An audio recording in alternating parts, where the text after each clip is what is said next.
السلام علیکم۔ ہمارا آج کا ٹاپک ہے کہ شعبان میں روزانہ 700 بار درود پاک پڑھنے کی فضیلت۔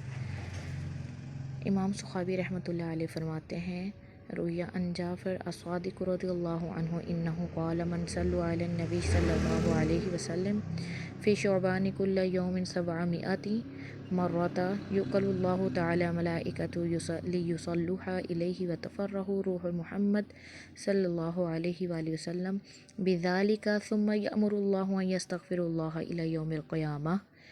امام جعفر صادق رضی اللہ عنہ نے فرمایا کہ جو کوئی ماہ شعبان میں روزانہ 700 مرتبہ نبی پاک صلی اللہ علیہ وآلہ وسلم پر درود پاک پڑھے، اللہ پاک کچھ فرشتوں کو مقرر فرما دے گا جو اس کا درود نبی پاک صلی اللہ علیہ وآلہ وسلم کی بارگاہ میں پیش کریں گے، جس سے نبی پاک صلی اللہ علیہ وسلم کی روح مبارک خوش ہوگی۔ پھر اللہ پاک فرشتوں کو حکم فرمائے گا کہ درود پڑھنے والے کے لیے قیامت تک استغفار کرتے رہیں۔ سبحان اللہ۔